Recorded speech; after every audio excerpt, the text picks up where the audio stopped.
Warahmatullahi wabarakatuh. Eh, Selamat pagi. Perkenalkan dulu, nama saya Dr. Wardah. Saya dokter anak, spesialis anak. Eh, untuk bulan Agustus ini, tanggal 1 sampai tanggal 7 Agustus dikenal sebagai Pekan Menyusui Sedunia. Jadi sedunia, bukan kita aja, bukan Indonesia aja, tapi seluruh dunia. WHO yang memperingati ini. Jadi kalau kita malah bukan hanya Agustus 1 sampai 7, tapi seluruh Agustus pun bisa kita anggap sebagai bulan menyusui. Karena apa? Di bulan ini kita akan genjor untuk mengingatkan kembali pentingnya menyusui. Jadi, kenapa menyusui ini penting? Oh, ini sangat penting menyusui ini. Karena menyusui ini dari awal bayi lahir sampai nanti untuk tumbuh kembangnya dan untuk perkembangannya saat akhirnya, ya. Apa ini ASI eksklusif? ASI eksklusif ini adalah pemberian ASI, hanya ASI, tanpa ada pemberian lainnya kecuali obat. Kalau obat-obatan boleh ya, nggak mempengaruhi. Tapi tidak boleh kita berikan air putih, madu. Kadang-kadang bayinya ini mungkin lapar, diberikan makanan padat lainnya. Itu belum boleh, tidak boleh ya. Nah, ini yang jangan diberikan. Air putih, teh, susu. Nah, ini yang paling sering kita ada dahulu kala, pemberian pisang, ya. Kemudian madu, ya, urang jaman pecicap madu. Nah, apa-apa taruh di mulutnya. Kenapa madu nggak boleh? Madu itu mengandung banyak kontaminan. Madu itu dari mana? Dari pembuatannya dari lebah. Jadi ada kontaminasi yang kita nggak tahu yang mungkin akan mempengaruhi untuk bayinya kalau diberikan kepada bayi. Ini jangan diberikan, ya. Ini data ASI. Data ASI kita rendah, 52%. Kalau dari targetnya 70%, ya. Ini dia standar emas pemberian makan minum pada bayi. Jadi ini dari awal bayi lahir sampai bayi usia 2 tahun. Yang awal pertama bayi lahir IMD. Apa IMD? Inisiasi menyusui dini. Itu skin to skin. Bayi diletakkan langsung di dada ibunya. Bayi akan mencari puting payudara dan akan menghisap ASI-nya. Kemudian pemberian ASI eksklusif. Apa ASI eksklusif? Pemberian hanya ASI sampai usia 6 bulan. Kemudian setelah 6 bulan apa lagi? MPASI, makanan pendamping ASI. 6 bulan sampai 2 tahun. 2 tahun menyusui tetap menyusui. Meskipun nggak eksklusif lagi, udah ada MPASI, tapi menyusui itu sampai usia 2 tahun, ya. Mengapa kita menyusui? Yang pertama, perintah Allah. Di mana ada yang tahu? Suratnya ada yang tahu? Surat Al-Baqarah. Ya. Dalam surat Al-Baqarah ayat 223 ini memang sudah dipesankan oleh Allah kepada kita untuk menyusui, ya. Ya. Kemudian kenapa menyusui ini penting? Penting untuk bayi dan penting untuk ibu. Jadi dua-duanya penting, enggak cuma untuk bayi aja, untuk ibu juga penting. Pada bayi untuk apa? Ini mengurangi angka kematian bayi. Kemudian mengandung antibodi, dan kemudian ASI itu isinya itu sesuai keperluan bayi. Beda dengan susu formula. Jadi kalau ASI perlunya banyak protein, banyak lemak, banyak kalori, dia akan ada sendirinya. Jadi beda juga ASI pada ibu yang lahirnya bayi prematur dengan bayi yang cukup bulan juga beda. Jadi menyesuaikan dengan kebutuhan bayi. Kemudian untuk ibu menyusui ini mengurangi resiko kanker payudara. Kemudian ada keuntungan lainnya, itu membantu bonding ikatan antara ibu dengan bayinya itu lebih erat, membantu menunda kehamilan baru. Ini terutama di 6 bulan pertama. Kemudian melindungi kesehatan ibu, dan ini enggak mahal. ASI itu enggak mahal, murah. Ya, gratis lagi ya. Nah, ini jangka panjangnya. Jangka panjangnya ini dia melindungi anak dari penyakit, kemudian dia mencegah stunting untuk kedepannya. kemudian IQ-nya lebih bagus, kemudian resiko obesitasnya lebih rendah. Jadi dia nggak akan mengalami obesitas. Apa itu obesitas? Yang anak yang gemuknya berlebihan, berat badannya berlebihan, ya. Kemudian secara global ini pemberian ASI ini akan menurunkan angka kematian pada bayi dan mencegah kanker pada ibu. Ini target WHO-nya, kita angka targetnya untuk menyusui itu supaya dia di atas 70%. Kita masih 52% yang tadi. Ini adalah 10 langkah keberhasilan menyusui yang tadi disebutkan, 10 LKMK, 10 langkah menuju keberhasilan menyusui. Yang pertama apa? Yang pertama adalah prosedur manajemen klinis. Ini kebijakan dari rumah sakit. Apa kebijakan dari rumah sakit? Nggak boleh promosi susu formula. Ini sebenarnya yang kita kejar. Kita dari rumah sakit ada kewajiban kita mempromosikan ASI, enggak susu formula ya, kita promosikan. Kemudian kita mendukung menyusui dan menjaga kesinambungan menyusui. Jadi kalau dari yang lahiran itu mulai dari nanti berikutnya mungkin ada step berikutnya. Ini kalau ini komitmen dari rumah sakitnya terlebih dahulu, ya. Kemudian ini mungkin ini mengenai susu dan pemberian ASI ini. Susu ini kita di Asia, Indonesia termasuk pasar susu terbesar. Jadi kita banyak yang pakai susu formula, apalagi pada bayi yang baru lahir. Dianggap ASInya sedikit nih, kurang ASInya. Kalau ASInya kurang langsung dikit-dikit, boleh tambah susu enggak? Ya, jadi kita sebenarnya pilihan pertama itu ASI. Kenapa ASInya sedikit? Mungkin nanti bisa konsultasi. Kemana konsultasinya? Ke dokter anak boleh, ke dokter obgynnya boleh, atau ke konselor laktasi. Kita ada konselor laktasi itu orang yang sudah dilatih untuk bagaimana menangani membantu ibu-ibu yang ASI tidak keluar lancar. Jadi kalau ibu-ibu bilang zaman dahulu pijat ASI ya, pijat laktasi.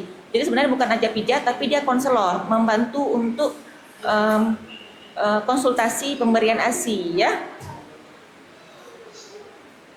Yang kemudian langkah kedua yang berikutnya adalah memastikan staf pelayanan kesehatan itu berkompetensi, dia mampu mendukung pemberian ASI. Jadi apa caranya? Jadi kita rumah sakit berkewajiban untuk melatih stafnya untuk bisa membantu ibu untuk memberikan ASI, ya. Dengan pengetahuannya, dengan pelatihannya. Yang berikutnya adalah pemeriksaan kehamilan ini udah mulai didengungkan pemberian ASI. Jadi enggak waktu lahir saja, waktu konsultasi hamil, mulai dari trimester ketiga kehamilan sudah bisa itu kita cerita, ibu bagaimana payudaranya bagus atau tidak, putingnya ada atau tenggelam. Perawatan payudara sudah bisa dimulai saat kehamilan. Jadi jangan nanti pas waktu lahir, pas mau kita IMD, pas mau disusui, nggak bisa kasih ASI dok, putingnya nggak ada. Jadi kita udah mulai tahu ada problem apa pada ibunya itu dari mulai kehamilan udah tahu kita. Jadi kalau bisa nanti kita mempersiapkan ibunya dari awal, dari kehamilan. Jangan pas mendadak pas udah lahir, nggak bisa dok, putingnya tidak ada katanya. Padahal kalau kita usahakan itu semua akan bisa, ya. Kemudian ini langkah keempat, memfasilitasi kontak kulit ke kulit setelah lahir. Jadi ini IMD. IMD ini bayi baru lahir, kalau yang normal diletakkan di dada ibu. Bayi SC bisa, SC juga bisa. Nggak hanya bayi lahir normal ya, bayi SC juga bisa. Cuman tergantung kondisi klinis bayi. Kalau bayinya bermasalah, bayinya sesak, bayinya nangisnya nggak kuat, atau bayinya tiba-tiba ada problem tertentu, itu mungkin tidak bisa kita lakukan. Tapi kalau bayinya tidak bermasalah, jadi bisa kita lakukan. Jadi meskipun SC bisa, cuma mungkin ya kondisi ibunya mungkin nggak nyaman sedikit karena posisi melahirkan secara SC. Ini manfaat IMD. IMD ini banyak sekali manfaatnya untuk ibu dan untuk bayi. Untuk bayi supaya bayinya hangat, dapat kolostrum, bayinya mendapatkan langsung kontak pertama dengan kulit ibunya. Untuk ibunya sendiri itu mencegah pendarahan pasca persalinan. Karena apa? Begitu ibunya kontak dengan bayinya, perasaan senang ibunya ada, kontraksi rahimnya bagus. Jadi dia kalau ada yang uterusnya akan berkontraksi maksimal sehingga pendarahannya itu bisa lebih cepat berhenti, ya. Kemudian langkah kelima ini adalah mendukung ibu untuk mempertahankan menyusui dan mengatasi kesulitan saat menyusui, ya. Jadi ini ada beberapa problem menyusui. Jadi jangan nanti dibilang kemarin ASINya ada, sekarang ASINya udah hilang, ASINya sudah habis. Enggak akan habis ASINya sebenarnya. ASINya kalau posisi menyusuinya tidak betul, jadi dia tidak akan merangsang untuk terbentuk lagi ASINya. Jadi mungkin perlekatannya yang kurang bagus, ya. Jadi ada 4 hal yang perlu diajarkan, 4 posisinya. Ada posisi menyusui yang benar. Jadi posisinya harus lurus. Kepala bayi dengan badan bayi membentuk garis lurus, kemudian wajahnya menghadap ibu. Jadi jangan posisinya dia agak bengkok. Jadi kalau kita menggendong bayi, ya, kepala bayi adalah di lekuk lengan, tangan kita menopang bokong bayi. Kemudian posisinya begini, posisinya seperti ini. Jadi dia bokongnya dihadapkan ke perut. Jadi perut ibu berhadapan dengan perut bayi, ya. Kemudian ibu menggendong atau mendekat bayi secara utuh. Ini posisi ini yang paling perlu kita ajarkan pada bayi-bayi yang baru lahir, yang baru-baru awal-awal. Kalau udah umurnya udah 6 bulan ke atas, dia akan cari posisi sendiri. Ini posisi yang paling bagus, ini kita ajarkan pada bayi yang baru lahir sampai usia 1 bulanan. Itu posisi itu menentukan sekali untuk keberhasilan menyusui. Nah, ini ya, nampak ya.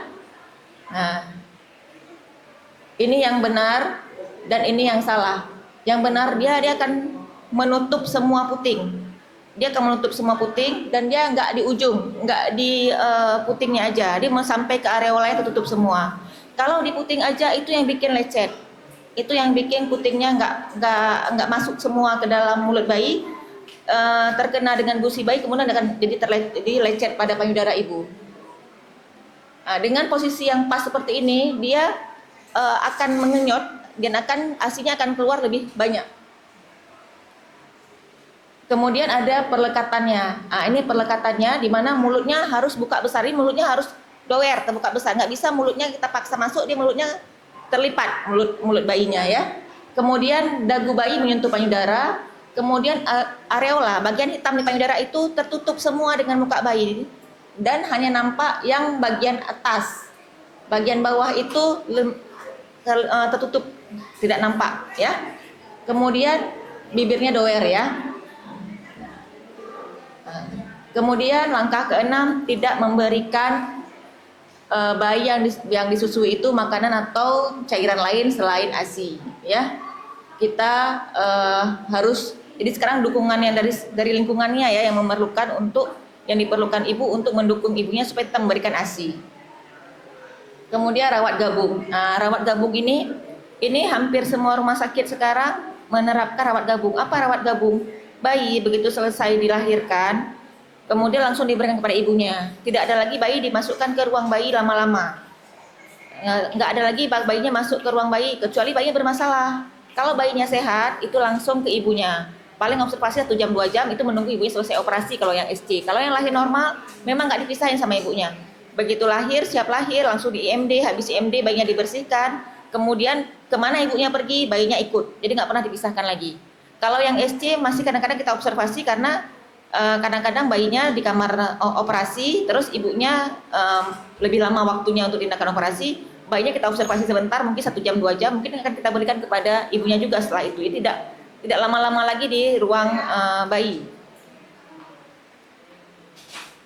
Ini apa keuntungannya? Ini keuntungannya banyak sekali keuntungannya. Kalau keuntungannya untuk rawat gabung, ini ibunya langsung tahu, udah bayinya nangis. Oh, ini bayinya udah pipis. Oh, ini bayinya udah BAB. Kemudian dia lebih cepat mengambil bayinya, lebih cepat menggendong bayinya, lebih cepat mencoba menyusui bayinya lagi. Kemudian bayinya jarang menangis karena lebih cepat ibunya tahu ada bayinya ada kondisi tertentu, ibunya langsung megang, jadi dia tidak ada keinginan memberikan susu dari ibunya ya.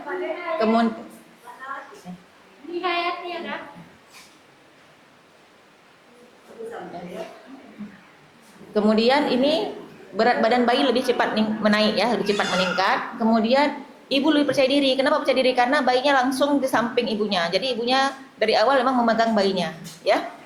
Kemudian menyusuinya lebih lama. Jadi kalau ASI-nya pun nggak keluar, lebih lama-lama dipegang bisa. Kalau bayinya dipisahkan dari ibunya kan lebih susah proses menyusuinya. Kemudian ini langkah ke-8, mendukung ibu-ibu untuk mengetahui, untuk mengenali apa isyarat bayinya ya untuk menyusui ya. Nah ini tanda lapar bayi ya. Jadi kalau bayinya udah mulai sedikit, udah mulai mulutnya ke kanan ke kiri, udah mulai cari sedikit, mulutnya udah buka, udah mulai tangannya mau masuk mulut, tandanya dia udah mulai lapar nih. Udah mulai lapar nih, saya udah mulai lapar nih. Udah mulut ada saking refleks ya, dia ada refleks, mulai kita taruh tangan di sudut bibir, bibirnya akan mencari tangan kita. Itu dia tandanya sudah mulai haus ya. Kemudian kalau udah haus sekali, udah mulai gerak-gerak, udah mulai gerakannya berlebihan, udah tangannya udah masuk mulut terus-terusan, udah mencoba mengisap ya.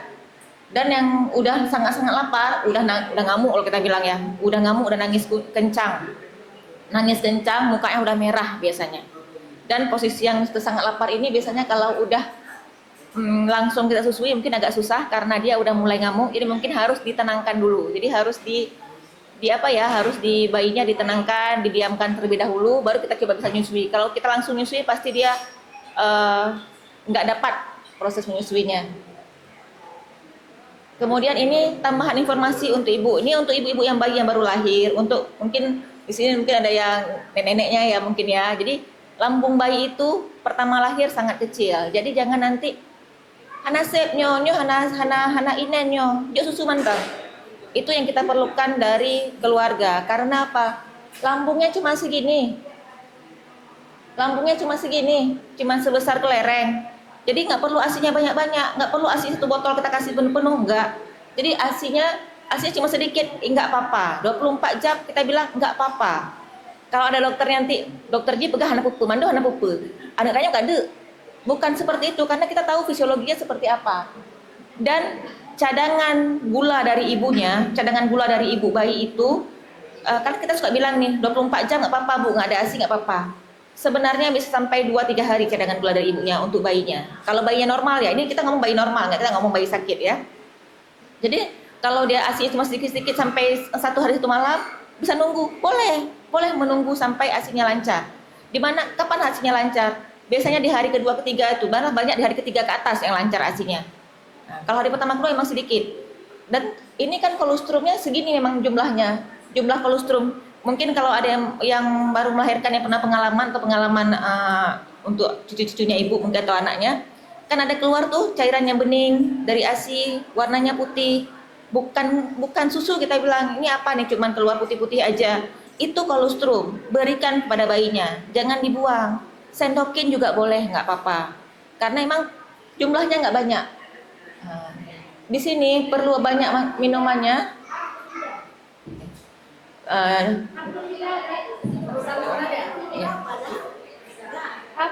Afrida, Ibu Afrida. Kemudian ini usia paling banyak dia nampung ASI itu seminggu ke atas dan paling banyak 1 bulanan. Jadi memang saat ini ASI sudah mulai lancar, sudah mulai banyak ASI insya Allah ya. Yang penting ibunya pede dan jangan ada dari keluarga itu kadang-kadang menjatuhkan niat itu yang ya, mungkin kadang-kadang ibunya sudah niat ASI aja, oh nggak bisa nih, nanti dia haus, nanti dia ini, kasih susu aja. Jadi ibu itu perlu dukungan dari siapa? Dari lingkungan sekitarnya. Kalau di sini dirawat di rumah sakit, dukungan dari perawatnya, dari bidannya, dari dokternya yang merawatnya. Di rumah kita harapkan bantuan dari keluarga, dari ayah ibu, dari nenek bayi, dari kakek bayi, dari om tantenya ya, kita harapkan dukungannya untuk ibu ya. Ini dia. Ini yang ASI suka dibilang encer. Pernah lihat nggak Ibu pernah ASI dibilang encer? Jadi ASI pertama keluar memang encer. ASI pertama keluar encer mengapa? Dia mengandung banyak air. Jadi banyak vitamin dan banyak protein. Jadi dia memang bentuknya encer. Tapi setelah 15 menit menyusui, ASI akhirnya itu akan kental. ASI kental itu dia yang mengandung banyak lemak. Itu yang bikin berat badan bayi cepat naik. Jadi kalau dibilang ASI saya encer, Bu, saya encer, berarti dia ASInya nggak sampai maksimal keluar hasil akhirnya. Jadi dia menyusui mungkin nggak sampai keluar hilmilnya. Hilmil itu susu akhir. Susu akhir itu yang banyak lemaknya. Kalau susu akhir nggak banyak dapat bayinya, berat badannya mungkin kurang banyak naiknya, ya. Jadi jangan nanti dibilang ASInya selalu encer, selalu encer.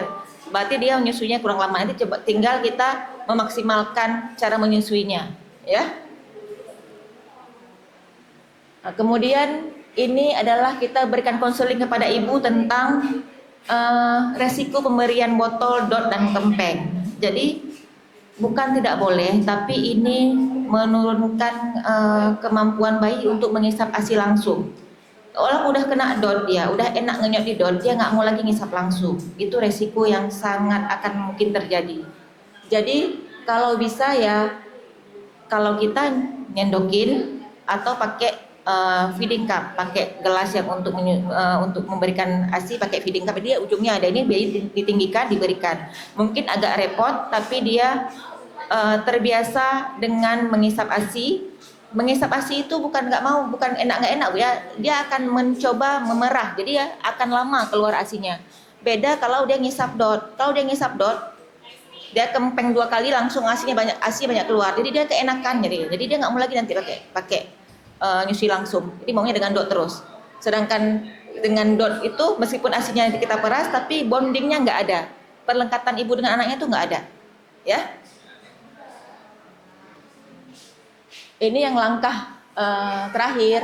Ini saat pulang dari rumah sakit, jika ada dukungan dari rumah sakitnya sudah ada, kalau dia pulang nggak tahu cari dukungan kemana, kita ada komunitas menyusui. Jadi nanti kalau memang nggak bisa ASInya nggak lancar atau apa, kita ada komunitas menyusui, ada konselor laktasi. Jadi nanti ada tim yang bisa membantu ibu untuk PD menyusui ya, untuk konsultasi menyusui lebih lanjut. Jadi kita ada komunitas ini nanti. Jadi kalau di Aceh kita ada 2 komunitas, ada apa Aceh Peduli ASI dan AIMI Aceh. Jadi ada komunitas yang ASI. Terus ada juga bidan-bidan yang praktek yang memang udah konselor laktasi. Itu ada beberapa bidan yang memang udah mau konsultasi laktasi. Jadi kalau memang perlu bantuan, jangan nanti kalimatnya ASInya habis, ASInya kering, terus karena kering langsung ganti ke susu formula. Jadi bagusnya nanti cari komunitas menyusui supaya kita bisa konsultasi. Kalau ke dokter anak juga boleh juga jika mau konsultasi juga boleh, nggak apa-apa. Dan kalau bisa cari dokter anak yang udah konselor laktasi. Jadi ada beberapa dokter anak ada konsultasi, dokter obstet juga sudah ada. Jadi supaya kita berkelanjutan menyusuinya tetap ada, ya. Jadi apa yang pesan yang saya ingin sampaikan pada hari ini, jadi ASI inklusif selama 6 bulan memberikan perlindungan terhadap infeksi saluran cerna, dan kandungan gizinya itu sangat kita perlukan untuk mencegah stunting, ya. Kemudian pemberian ASI itu cara paling efektif untuk melindungi kesehatan ibu dan anak. Sekaligus awal terbaik untuk anak itu adalah ASI yang kita berikan, ya. Kemudian ini 10 langkah menuju keberhasilan menyusui ini penting bisa kita terapkan di semua layanan kesehatan dan juga untuk keluarga ya, untuk pendukung keberhasilan menyusui, ya. Ini tema tahun ini dari Pekan Menyusui Sedunia adalah prioritaskan menyusui, membangun sistem dukungan berkelanjutan. Kenapa sistem dukungan yang kita prioritaskan? Karena kalau ibunya sudah menyusui, dukungan yang tidak ada, itu sama sekali tidak ada. Jadi nanti kita bangun polanya untuk sistemnya dari mana aja bisa, dari rumah sakit, dari keluarga, dari sarana kesehatan. termasuk dari pemerintah. Pemerintah apa yang kita harapkan dengan dukungan prioritas menyusui ini? Ini untuk mendukung dari pemerintah itu kita harapkan apa? Kantor untuk setiap kantor, setiap area publik itu ada ruang menyusui. Nah, itu yang diharapkan. Kemudian yang apalagi yang diharapkan ada untuk cuti ibu melahirkan. Itu melahirkan dan cuti. Tadi diharapkan mungkin agar ibunya dapat menyusui, ada ini tertentu ya, ada keluangan untuk ibu yang menyusui. Jadi mungkin kalau bisa ada tempat menyusui bisa memerah ASI berapa jam sekali, diberikan kelonggaran. Malah tahun 2018, seingat saya 2016 pernah ada diusulkan cuti hamil melahirkan 6 bulan sampai ASI eksklusif. Cuman itu kayaknya belum goal ya, belum goal. Jadi ini masih dalam wacana. Mungkin yang kemarin kita pernah ada itu wacananya menyusui ibu yang hamil dan melahirkan dan menyusui itu diberikan cuti selama 6 bulan. Tapi ini masih belum, ini masih 3 bulan. Jadi inilah yang kita inginkan dari Pekan Menyusui Sedunia yang tema kali ini, kita memprioritaskan menyusui dengan membangun sistem dukungan, ya. Mungkin itu yang dapat saya sampaikan. Mungkin ada yang mau bertanya? Tutup aja, nanti kita buka session. Oh ya. Terima kasih atas perhatiannya. Assalamualaikum warahmatullahi wabarakatuh. Waalaikumsalam warahmatullahi wabarakatuh.